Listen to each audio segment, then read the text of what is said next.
بسم اللہ الرحمن الرحیم۔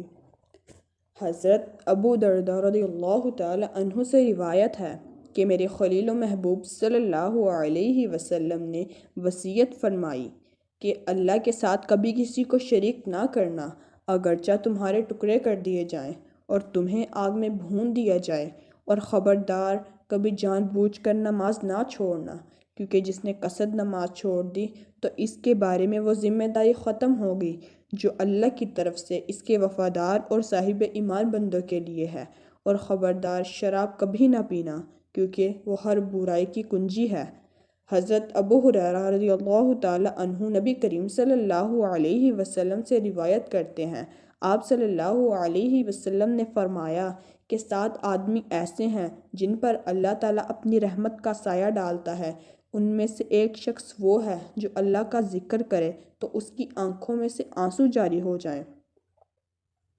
حضور اکرم صلی اللہ علیہ وسلم نے فرمایا، جب تم میں سے کوئی جوتا پہنے تو دائیں پاؤں سے شروع کرے، اور جب نکالے تو بائیں پاؤں سے شروع کرے۔ ہونا یوں چاہیے کہ دائیں پاؤں پہننے میں پہلا ہو اور نکالنے میں آخری۔ سیدنا ابو ہریرہ رضی اللہ تعالی عنہ سے روایت ہے کہ رسول اللہ صلی اللہ علیہ وسلم نے فرمایا، سب سے برا نام جس پر روز قیامت اللہ تعالیٰ کے ہاں شرمندگی ہوگی یہ ہے کہ آدمی اپنے آپ کو شہنشاہ کہلوائے۔ حضرت علی رضی اللہ تعالی عنہ سے روایت ہے، وہ بیان کرتے ہیں، انہوں نے رسول اللہ صلی اللہ علیہ وسلم سے سنا، آپ صلی اللہ علیہ وسلم نے سود کھانے والے، کھلانے والے، تحریر کرنے والے اور صدقہ نہ دینے والے پر لعنت کی۔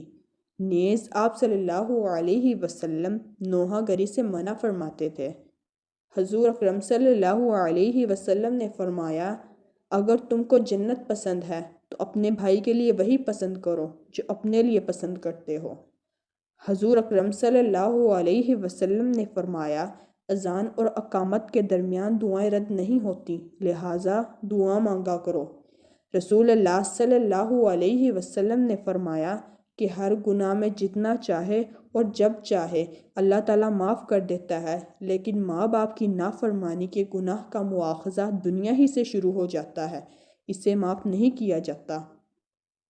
حضرت انس رضی اللہ تعالی عنہ سے روایت ہے کہ ایک دن رسول اللہ صلی اللہ علیہ وسلم حضرت ابو بکر، حضرت عمر اور حضرت عثمان رضی اللہ تعالی عنہ کے ساتھ مدینہ کے مشہور پہاڑ احد پر چڑھے تو وہ خوشی کے مارے ہلنے لگا، تو حضرت محمد صلی اللہ علیہ وسلم نے اپنا پیر اس پر مارا اور فرمایا، ارے احد تھم جا، تیرے اوپر ایک نبی ہے، ایک صدیق ہے اور 2 شہید ہیں۔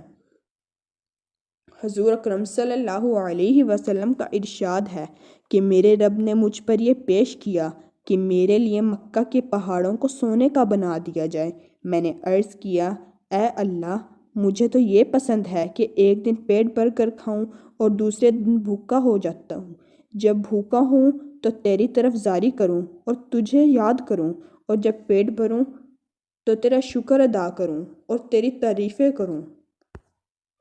حضرت ابو ہریرہ رضی اللہ تعالی عنہ روایت کرتے ہیں کہ رسول اللہ صلی اللہ علیہ وسلم نے ارشاد فرمایا کہ جمعے کے دن میں ایک گھڑی ایسی ہوتی ہے کہ اگر کسی مسلمان بندے کو حسن اتفاق سے خاص اس گھڑی میں خیر اور بھلائی کی کوئی چیز اللہ تعالیٰ سے مانگنے کی توفیق مل جائے تو اللہ تعالیٰ اس کو وہ چیز عطا فرما دیتا ہے۔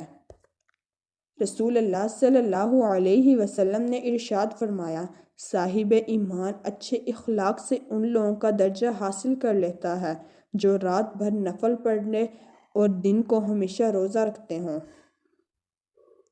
ابو ہریرہ رضی اللہ تعالی عنہ سے روایت ہے، رسول اللہ صلی اللہ علیہ وسلم نے فرمایا، جب تم میں سے کوئی نماز پڑھتا ہے تو شیطان اس کی نماز میں شبہ ڈالتا ہے، اس کو یاد نہیں رہتا کہ کتنی رکعتیں پڑھی۔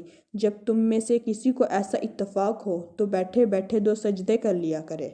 حدیث نبوی صلی اللہ علیہ وسلم، آپ صلی اللہ علیہ وسلم کو جب کوئی مشکل درپیش ہوتی تو آپ صلی اللہ علیہ وسلم فوراً نماز کی طرف متوجہ ہو جاتے تھے۔ نبی کریم صلی اللہ علیہ وسلم نے فرمایا کہ وہ شخص کامل مومن نہیں ہو سکتا جو خود تو پیٹ بھر کر کھائے اور اس کا پڑوسی بھوکا رہے۔ نبی کریم صلی اللہ علیہ وسلم نے فرمایا، مسلمان کو گالی دینا، برا کہنا گناہ ہے اور اس سے لڑنا کفر ہے۔ حضرت عبداللہ ابن عمر رضی اللہ تعالی عنہ سے روایت ہے کہ ایک شخص نے رسول اللہ صلی اللہ علیہ وسلم سے دریافت کیا کہ مسلمانوں کو کون سی خصلت بہتر ہے؟ آپ نے فرمایا، کھانا کھلانا اور ہر شاسہ و نشاسہ کو سلام کرنا۔ حضرت عائشہ رضی اللہ تعالی عنہما سے روایت ہے کہ رسول اللہ صلی اللہ علیہ وسلم نے فرمایا، سب سے پاکیزہ تر کھانا جو آدمی کھاتا ہے وہ اس کے ہاتھوں کی کمائی ہے اور آدمی کی اولاد اس کی کمائی ہے۔ رسول اللہ صلی اللہ علیہ وسلم نے فرمایا، اللہ تعالیٰ کے 99 نام ہیں، 100 سے ایک کم، جو ان کو یاد کرے گا جنت میں داخل ہوگا۔ امید ہے آج کی یہ ویڈیو آپ کو پسند آئی ہوگی۔ اگر آج کی یہ ویڈیو آپ کو پسند آئی تو ہمارے چینل کو سبسکرائب کر دیں اور ویڈیو کو لائک کر دیں تاکہ یہ پیاری پیاری اسلامک ویڈیوز آپ لوگوں تک پہنچتی رہیں۔ اللہ حافظ۔